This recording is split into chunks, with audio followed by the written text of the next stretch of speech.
자, 이런 식으로 우리가 연산의 오답의 유형들, 이유들을 잘 컨트롤해주면 확실한 아웃풋을 나타내게 하고 이 정도면 충분히 교과를 앞서 나가기 괜찮다라는 성취도가 보이실 거예요.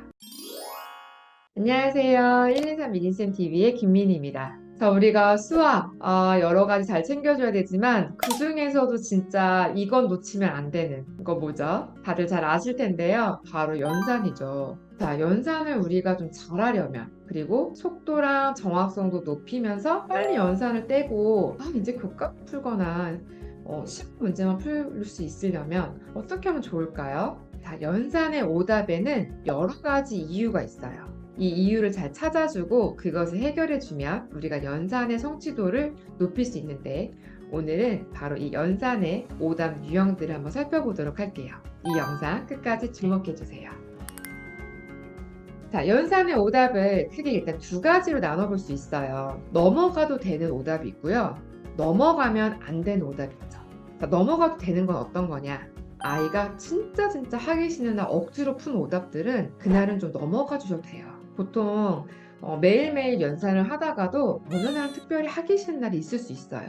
그냥 이유 없이 또는 컨디션이 좋지 않아서 이럴 때 오답이 갑자기 많이 늘어나고 정말 오답을 고치기 싫어하고 처음부터 아마 풀기 싫어하는 모습을 보였을 수 있어요.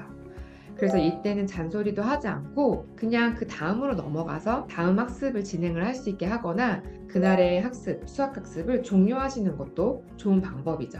그러니까 오늘은 이만큼만 하고 일찍 자자 이런 식으로 해서 다음날 좀 더 기분 좋게 수학 학습을 할 수 있도록 이끌어 주시는 것이 더 필요해요. 이럴 땐 넘어가도 되는 오답이고요. 하지만 넘어가도 되지 않은 오답들이 있죠. 이 오답들에는 이유가 있고 이 이유를 잘 찾아서 우리가 해결을 해주면 정말 좋을 것 같은데요. 첫 번째 이유는 바로 개념 때문이에요. 개념이 잘 되어 있지 않아서 생기는 오답들이 있죠. 어떻게 하면 찾을 수 있느냐? 예를 들어서 첫 번째, 단원에 특별히 몰려서 오답이 나올 때가 있어요. 그 단원에서만 폭발적으로 오답이 늘어날 때가 있죠. 이때는 곱셈이면 곱셈, 나눗셈 이런 식으로 오답이 많아진 것에 대한 부분만 복습을 하실 게 아니라 그 단원과 연계되는 이전 학년의 단원으로 올라가서 다시 한번 그 부분에 대한 개념도 짚어주시면서 복습을 하시면 훨씬 더 효과적이고요. 어떤 유형에 특별히 몰려서 틀릴 때가 있어요. 한 페이지에 같은 유형이 반복적으로 나와 있었다. 그럴 때 이 페이지만 한 줄을 연속을 틀렸다든지 이럴 때도 정확하게 문제 이해가 되지 않았거나 원리를 몰라서 틀렸을 경우가 높죠. 이런 것들을 잘 찾아서 우리가 도움을 주시면 좋은데, 자, 연산 문제집에는 개념이 잘 나와 있지 않은 경우도 많아요. 그냥 방법만 제시하고 이렇게 풀어봐. 또는 방법도 전혀 없이 바로 연산 문제만 이렇게 여러 개가 이렇게 나열돼서 나와 있는 경우도 많죠. 개념이 나와 있어도 아이들이 봤을 때는 또 가독성이 떨어지는 경우도 있는데 우리가 좀 개념이 잘 설명되어 있으면서 그것들을 보고 문제를 풀기에 좀 도움이 되는 문제집을 소개를 해드릴게요. 바로 큐브 수학 연산이에요. 큐브 연산이라고 보시면 될 것 같은데요.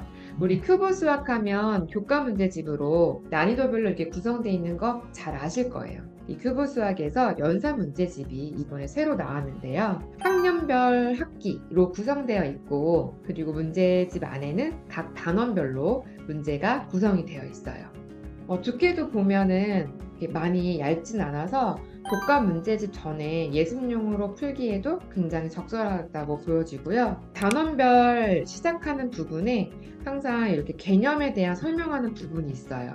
이 개념 부분 설명이 굉장히 잘 요약되어 있어요. 이렇게 한 페이지 쭉 설명이 되어 있고 너무 구구절절하게 자세하게 줄글이 많이 있는 것도 아니고 그 단원에서 꼭 배워야 되는 각각의 유형을 난이도별로 순서대로 이렇게 쭉 배열하면서 그 흐름을 따라서 보시면 좋을 것 같아요.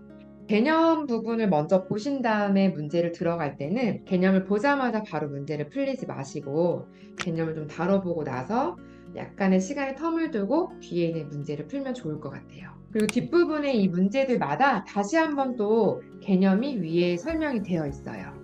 이렇게 짧게 나온 개념 부분은 사실 아이들이 문제를 풀 때 잘 안 볼 수 있긴 해요. 그래서 풀고 나서 오답을 고칠 때 위에 나와 있던 개념과 연결되어 있는 오답에서 나왔다. 그러면 그런 부분들을 다시 한번 개념을 볼 수 있게끔 유도해 주시면 좀 도움이 되실 거예요. 자, 이제 꼭 주의해야 될 거. 우리가 그 단원에 해당하는 개념만 자꾸 챙기시지 마시고 이전에 배웠던 것도 다시 한번 짚어주시면 훨씬 더 개념을 적당하게 가져가실 수 있을 거예요. 두 번째 이유는 바로 지루하고 아무 생각 없이 손으로만 푸는 경우일 거예요. 아이들이 진짜 너무너무 연산이 재미없기 때문에 너무 풀기 싫어할 때가 진짜 많은데 엄마한테는 감추고 억지로 풀다 보니까 오답이 늘어나는 경우들이 있어요.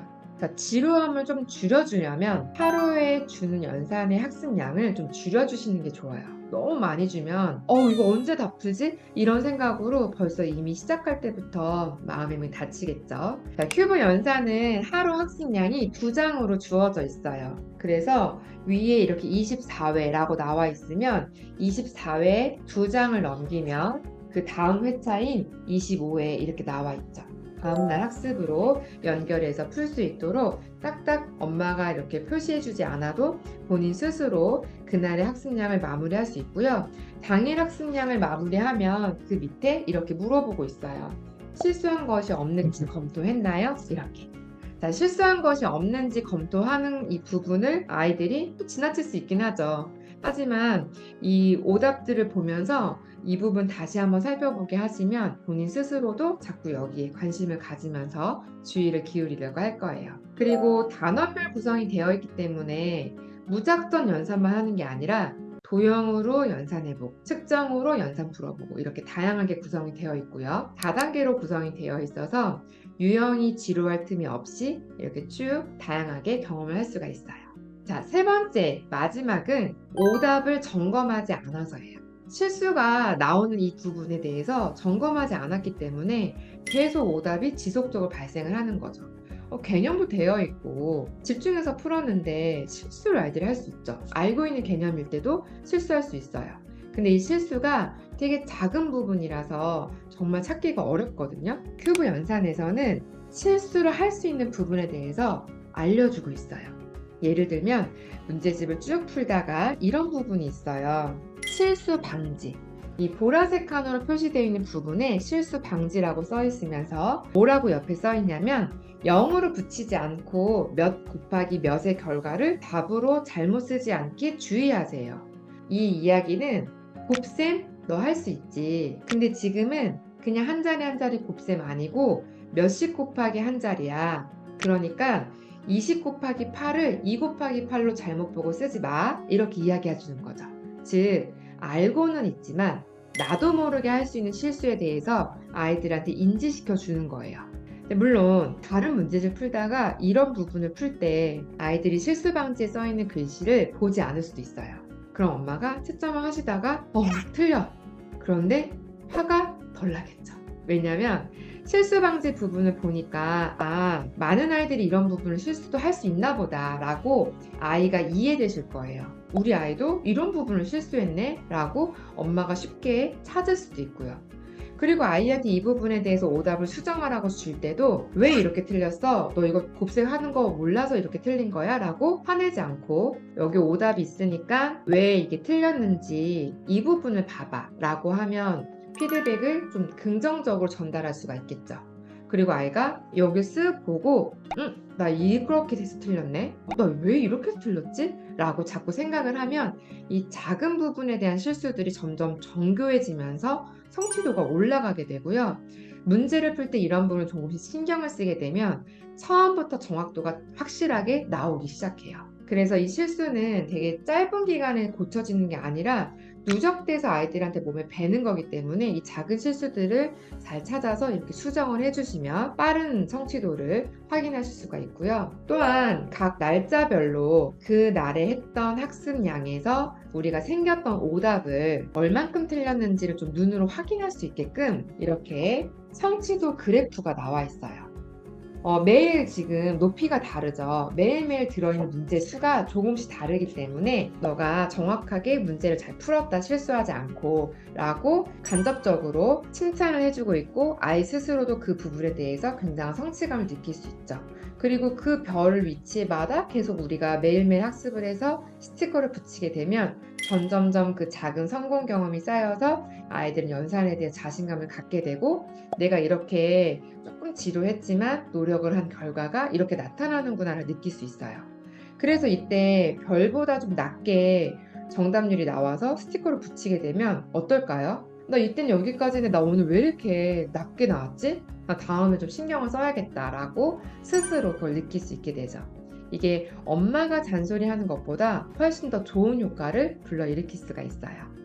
자, 이런 식으로 우리가 연산의 오답의 유형들, 이유들을 잘 컨트롤해주면 아이들은 속도도 빨라지고 정확해지고 조금씩 자기가 무의식 중에 발생한 실수도 잡아가면서 확실한 아웃풋을 나타내게 하고 그런 것들이 안정적으로 꾸준하게 나타나면 어느 순간에는 이제 연산을 더 이상 집중적으로 하지 않아도 또는 복습을 반복해서 하지 않아도 이 정도면 충분히 교과를 따라가거나 앞서 나가기 괜찮다라는 성취도가 보이실 거예요. 네, 그걸 꼭 경험하셨으면 좋을 것 같아요. 오늘 영상이 도움이 되셨다면 좋아요, 구독을 눌러주시고요. 저희 다음 영상에서 만나 뵙도록 하겠습니다. 다음에 또 만나요.